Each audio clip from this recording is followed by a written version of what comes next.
আমার শাশুড়ি মা ৭৫ বছর বয়স। হ্যাঁ, ৭৫ বছর বয়স, ওনার ২ বছর আগে হয়েছে। পুরো ভূত চতুর্দশীর দিন রাতে পুড়ে গিয়েছিলেন। প্রায় 50% উপরে বার্ন হয়েছিল।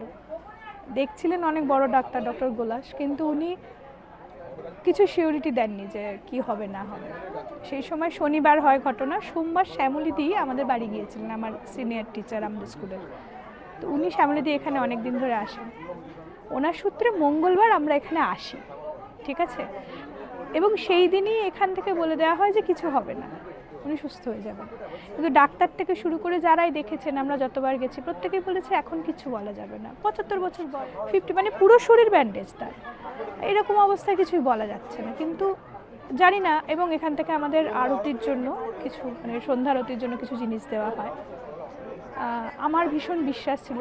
দ্বিতীয়ত আমরা এখানে আসার পর শ্রী বামাখ্যাপার একটা, মানে বলতে পারেন, অনুষঙ্গ পাই। আর আমার বাপের বাড়ির দিকে, আমার বাপের বাড়িতেও কালী মন্দির আছে, শিব মন্দির আছে।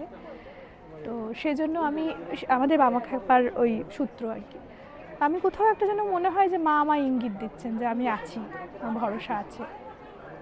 তারপরে তো মায়ের ওই আরতি ৪৫ দিন ধরে আমরা করেছি। আমরা বুঝতে পেরেছিলাম বাড়িতে কিছু সমস্যা হচ্ছে, সেই সমস্যাগুলো কেটে যায়। এবং সবথেকে বড় কথা, আমার মানে কেউ ভাবতে পারিনি যে আমার শাশুড়ি কোনোদিন উঠে বসে আবার আগের জায়গায় আসবেন। এখন উনি আগের জায়গাতেই আছেন, পায়ে মায়ের কাছে আমার মানতও আছে, তো মা নিজে হেঁটে এসে মায়ের কাছে পুজো দেবেন, বাৎসরিক পুজো। মায়ের পায়ে একটা জায়গা এখনও, যেটা খুব ডিপ বার্ন হয়েছিল, মানে পুরোটাই বেরিয়ে গেছিলো, সেটা দুবার স্কিন গ্রাফটিংয়ের পরেও এখনও ঠিক হয়নি। সেটা আর একবার ডাক্তার দেখাবো, দেখিয়ে দেখি মা নিশ্চয়ই পরের বছর মাকে পুরোই নিয়ে আসবেন। কিন্তু মা, মানে এখন আপনি দেখলে আপনারা কেউ বুঝতে পারবেন না যে তার কি অবস্থা ছিল আর কি হয়েছে।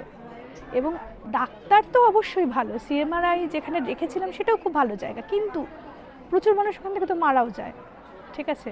কারণ আমার শাশুড়ি মা যেদিন ভর্তি হয়েছেন সেই দিনই আরেকটি বাচ্চা ছেলে ভর্তি হয়েছিলেন, সে কিন্তু একই ডাক্তার আন্ডারে 3 দিনের মাথায় মারা যায়। এবং অদ্ভুত জানেন, ওই যে প্রথম 15-20 দিন প্রচণ্ড জ্বালা হয় না, যারা বার্ন পেশেন্ট হয়, প্রতিদিন গিয়ে শাশুড়িকে জিজ্ঞেস করতাম কেমন আছো, তোমার কি কষ্ট হচ্ছে, বলছি কিছু বুঝি না, আমার সারা শরীর ঠান্ডা। মায়ের ছবি দেখাতাম। তারপরে এসছিও মায়ের কাছে, শনিবার 2বার এসছি। আর আরও একটা জিনিস খুব অন্যরকম লাগে, মা মনসা বললেই আমরা যে একটা উগ্র তেজা ভাবি না, মায়ের একটা ভয়ঙ্করী রূপ। তো এই মাকে দেখলে মনে হয় মা মনসা কিন্তু জগদ্ধাত্রী রূপ, সবাইকে ধারণ করে সবাইকে ভালো রাখেন মা। সেই জন্যই মাই নিয়ে এসছেন আর কি, মায়ের কৃপায় এসছি।